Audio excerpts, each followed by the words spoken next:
The first exercise that we're gonna do requires one of these bands. I'm gonna go ahead with the pink one, and a toilet paper roll, paper towel roll, or your yoga block. We're gonna put the band on above our knees, and we are going to be setting our hips. And we're gonna do 3 minutes of each variation, especially, most of my clients do 3 minutes of each variation, especially also so that you can memorize the cues, because the more you can feel the inside of your hip, then whatever you do in the gym, like if you're doing deadlifts or squats and you're trying to build your butt or you're trying to strengthen whatever, you're gonna have so much more awareness for that area of your body. So you're gonna put your toilet paper, your paper towel, or your yoga block between your ankles. And for right now, what I want you to do is just feel centered. Visualize that from your tailbone all the way to the crown of your head is one long line, and you have horizontal lines from toe to toe, ankle to ankle, knee to knee, hip to hip, shoulder to shoulder. So while you're laying here for a moment, just check in and notice what it is that you're feeling. So right now I can tell that I already put my pelvis in the position that I like, but for me to be relaxed, there it is. So be in this position and relax for a moment and check in with what you feel. So I want you to see if you feel like equal weight of the fleshy glutes on the floor and how much of the bony part of your sacrum you feel from side to side. Your sacrum has the same apex, same peak as the back of your skull. And ideally, we want to feel that we're right at that apex. It's kind of like the head of a pin. And when we're perfectly centered and we do these exercises, then we're working all of the muscles in the hip. There's 4 little muscles on the inside of your hip that are underneath the nice, juicy glute muscles. And when we develop those, your whole life is gonna change. Your spine, your posture, walking, running, hiking, so many things. And then whatever type of athletic stuff you do, tenfold better. So just take that moment to kind of feel into what you're feeling, that you have equal weight in your feet, equal weight with the fleshy part of your butt, feeling that you're centered on your sacrum, you're not tilted to one side, noticing what you feel in your low back, noticing what you feel on each side of your rib cage, feeling open across your shoulders and feeling that your neck is relaxed. Now, just for a moment, take a couple of teeny tiny little baby rocks where you're visualizing your thigh bone sliding into the hip socket, and then now the thigh bones kind of slide out of it as you point your tailbone into the floor. So just a couple times, very gently rock it back and forth. You really shouldn't feel your butt squeeze or your hip flexors get tense or your stomach. You should really feel how connected your whole spine is, and how when you poke your tailbone down into the floor, your body shifts down. And when you tilt your tailbone up to the ceiling, your body shifts up, and you can feel how it changes the shape of your head where it sits on top of your neck. Now you're gonna find a little bit of a tilt so that your tailbone is pointed down towards the floor, and I visualize at the bottom of my butt, the ischial tuberosities. There's these little bones that your hamstrings and some of your butt muscles attach to, and I feel like those butt bones face the back of the heel. So that's really gonna help you feel centered with how we're gonna be able to get into the hip. So once you're in this position, we're gonna set a timer for 3 minutes. We're gonna do 3 minutes of each variation. And so very slowly, the timer's on for 3 minutes, press your ankles in as you push your knees apart, and then let your knees come together as you let your ankles kind of relieve that tension. So as you're doing this, what we're really activating is a whole bunch of muscles on top of your thigh bone. And those muscles connect your thigh bone into your hip socket. So the harder you can press your ankles together as you push your knees apart, the more you're gonna feel the muscles really high on the bone, deep inside the socket. So this is like the deepest inner thigh work you're gonna do in your life. We're doing this for 3 minutes. And if you can, keep your pelvis nice and still, you can add on with a bonus deep core breath. So that means when you press your knees apart and your ankles in, you're going to exhale and pull your bathroom muscles up so they make a little cone right behind your belly button, and you're gonna squeeze your waist. That's your exhale when you push your knees apart. On your inhale, you're gonna feel your pelvic floor, which is kind of like a disc, spread, and feel that your thigh bones can spread and that your waistline widens. That's your inhale. So it's like this. Exhaling, pulling the bathroom muscles up, narrowing the waist, pushing the ankles in, knees out. And then the inhale, we let the knees and the ankles relax and we feel that our waistline expands. So this is just a little bonus, because when we incorporate deep core breathing into anything that we do, it's just extra to work the muscles close to the bone. And the more you work the muscles close to the bone, the more body awareness you have, and the more you're able to grow muscle, because you're so tuned in to deepen your exercise lifelong. So we're still gonna be here for a minute. So what we should be feeling is that the ankles are pressing in, the knees are pushing apart, and we're feeling it deep inside the hip, the very bottom of the butt. I'm not doing the deep core breath right now, and by initiating with pushing my ankles together like a slight second before my knees go out, I'm really feeling the underneath part of the butt where the hamstrings connect. So it's a butt lift too. And when you develop this awareness, oh my God, when you do glute exercises, you're gonna have so much more awareness. Or if you dance, like any type of balance type movement, if you paddleboard, you're gonna really feel a deep connection with this area of your body. So we have 10 more seconds here. And on our last one, which let's say it's right now, so the next time you press your knees apart, keep them apart, and then now just inch your feet so that they're not touching your toilet paper, your paper towel roll, and your feet are facing forward. And then we're gonna be here for 3 minutes again.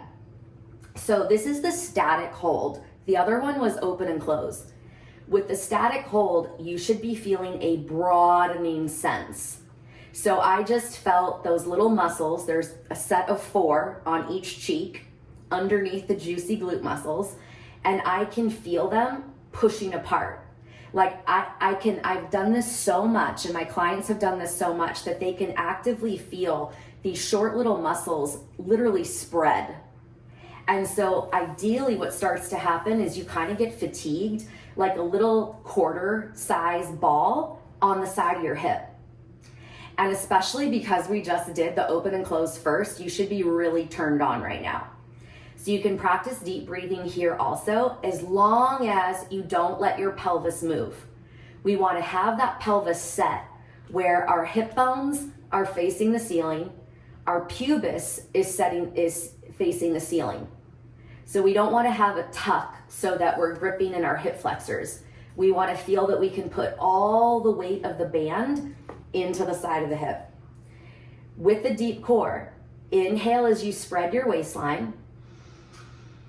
And then on your exhale, as long as you don't move your bones, exhale bathroom muscles up, like you have to hold going to the bathroom, and narrow your waist on your exhale, but don't let your pelvis move.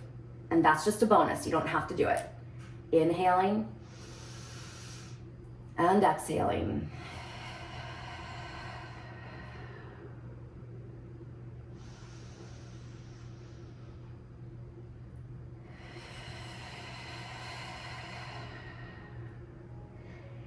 And because we're in a position, we still have a minute left, because we're in a position where our spine is set vertically and we have the floor and we have this band that's causing us to push these horizontal lines out to the side, you may start to feel diagonal muscles that go along your spine and kind of cross through your low back, because they're being forced to stay still as you breathe.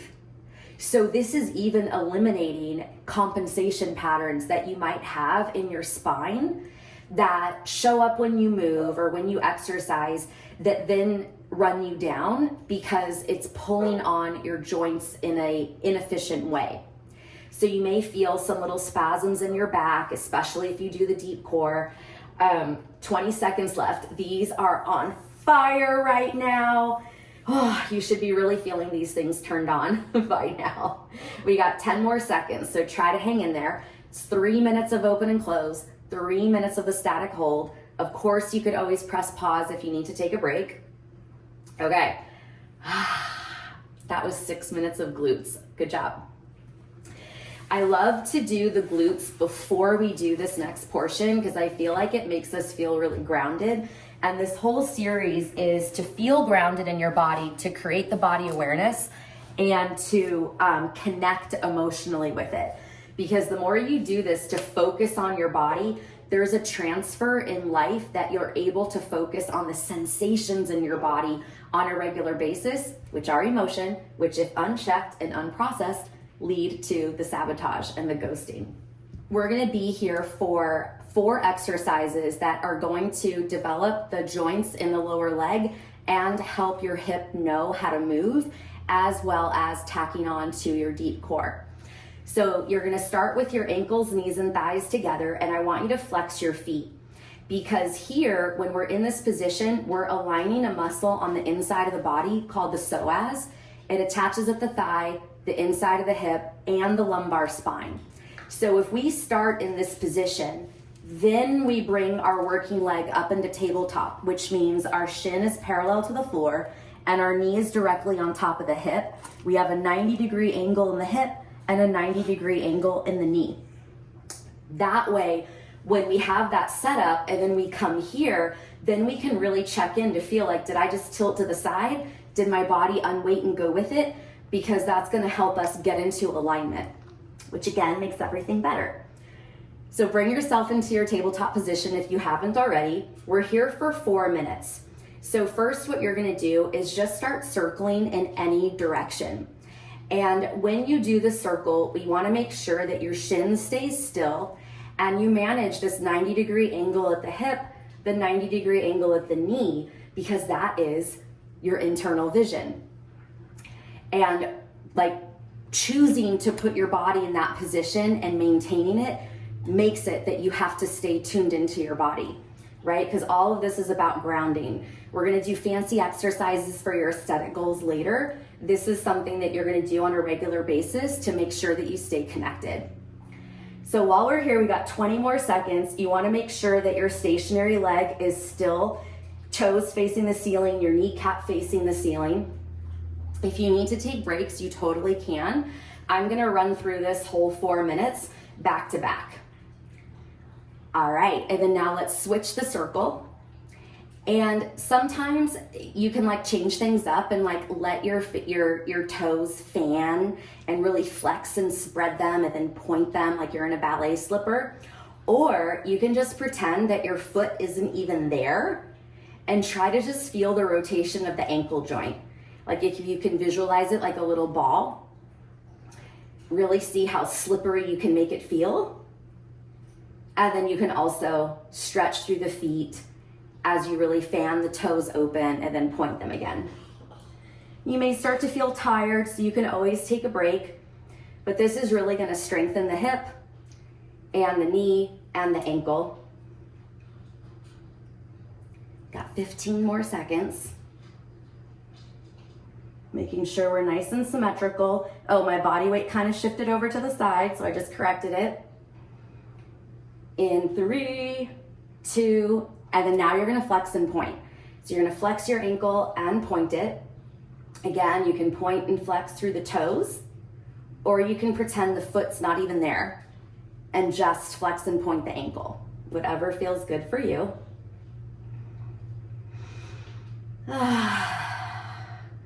Your shin might be starting to burn. I'm feeling the burn here on my hip flexor, a little bit on the side and the top of my shin. 30 more seconds.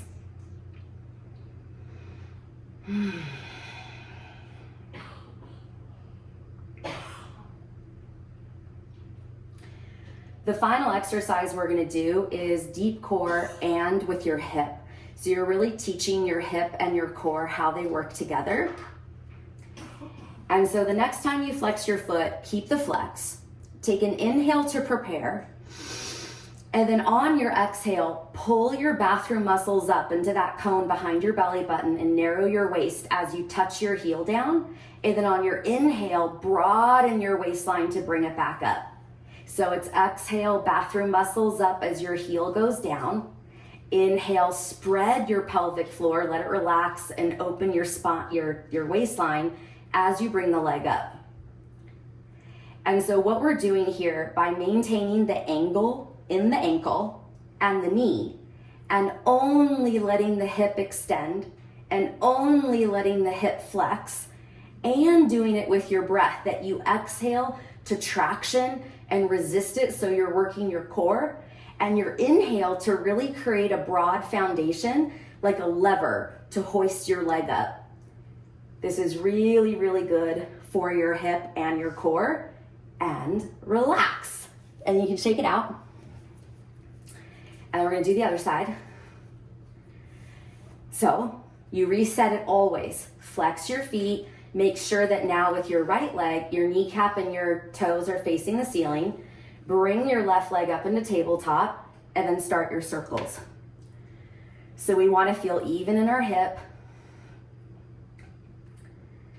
You can focus on just feeling slippery in your ankle joint, or fanning your toes open, pointing them like a ballet slipper when you're at the bottom of the circle. Keeping your shin nice and still. 30 more seconds here. So this video is something that I would recommend doing daily or every other day, because it's really gonna help you set the foundation emotionally, so that in real life, day to day, you're really able to notice the sensations in your body, because we're so focused here. And then get ready, because now we're gonna reverse the circle. So go whatever opposite way you were just going. And then the other thing that happens by doing this so consistently is physically, you're really gonna know where your body parts are, and you're really gonna know how to look for that burning sensation to develop muscle for your strength goals or for your aesthetic goals. Because the aesthetic transformation comes from muscle. When we build the muscle and the shape develops, that's what gives us the look that we're after. And so to do this, to really feel your body, is gonna help you know later how to progress your workouts. Because I pretty much do the same routine every week, but I know little tweaks and where to like really lean into the burning sensations, so that I keep my body progressing instead of plateauing. Now get ready, because we're gonna flex our foot. All right, so now go for the flex and point.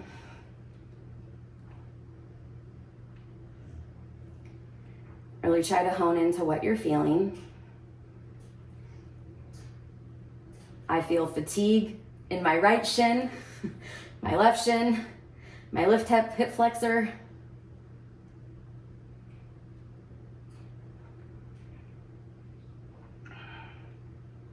Yeah, so much work. 30 more seconds. So we do a minute of each exercise. Whew.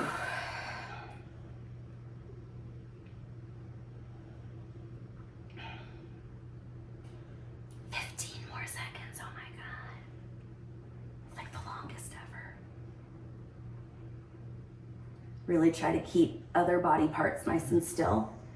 All right, now hold your flex. Inhale, prepare. Exhale, bathroom muscles up. Narrow your waist as your heel touches down. Inhale as you lift it. Ooh, this hip flexor is like, what? You want me to do what? Oh my God. It's a lot of work on this one.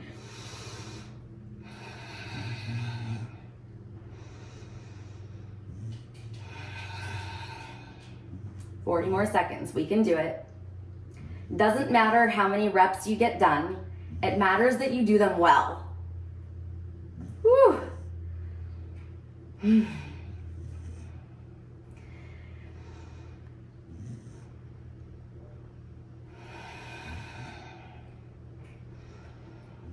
Got that symmetry of the opposite leg. We got 15 more seconds. We can do this. Keep your pelvis nice and still. Oof. Give yourself an exhale as you go down. 5, 4, 3, 2. Did it. Okay. Whew. Okay, we get to come up now. Now we're going to do a hip hinge. So with this hip hinge, we're actually focusing on the mechanic that is involved with the ball of the foot and your hip. We're gonna put your hands on your hips, and first, I just want you to feel and notice that right now, your hip bones and your pubis are facing forward. When we do the hinge, we're gonna have the hip bones and the pubis facing the floor. Now this looks probably like a different hinge that you've normally seen. We're putting the knee directly over the toe, and our back is flat. And we're really trying to feel the static hold when we have the band and we were pushing our hips apart and our thighs apart, because that's gonna help you get into the deepest hinge of your life and develop all of the postural muscles along your spine. Now here's what's different than what you've probably seen before. The center of the ball of the foot and the center of the hip are lined up. So if we initially lean into the toes and press the ball of the foot into the floor, which lifts the heel off the floor, and focus on getting our pubis and our hip bones to face forward, just like we started, but we keep the knee over the toe and the heel is lifted, we're gonna put the center of all of our weight in the center of the hip. This is gonna carry over to life. It's gonna make you feel really good, but also to aesthetic exercises that you do from now on, like for decades. So when we come down, we're gonna push the heels down, spread those sit bones apart, and try to get the back down nice and flat. And you can do hands behind your head too. When you come up, push the ball of the foot into the floor so your heels come up, and you're just bringing yourself up to where your shoulders are on top of your hips, your knees stay on top of your toes, and you don't have to, you shouldn't straighten your knees all the way. This is a true hip hinge. So we're gonna do 10 more of these together. You can exhale as you come up, pull those bathroom muscles up and narrow your waist. Inhale as you go down, feel your hips get really wide so you can find that flat back. Press the ball of the foot into the floor so the heels lift, make the pelvis face forward, and then go back down. Now when you do this continually like this, you never let the tension go away, and you should be starting to really feel like, oh my gosh, I can totally feel how my butt muscles function with my thigh bone and my hip socket. And so if we do this exercise without losing the tension, like don't go down here and relax, keep it nice and tight so that you're just continually going back and forth, pushing the thighs apart, pushing the ball of the foot into the floor, keeping the knees on top of the toes. That will automatically make all your butt muscles fire, so you don't necessarily have to squeeze your butt. This is called mechanical tension, and it's gonna carry over with so much stuff that you do for the rest of your life with your fitness. So let's say that was 10, because now you're gonna add on to that.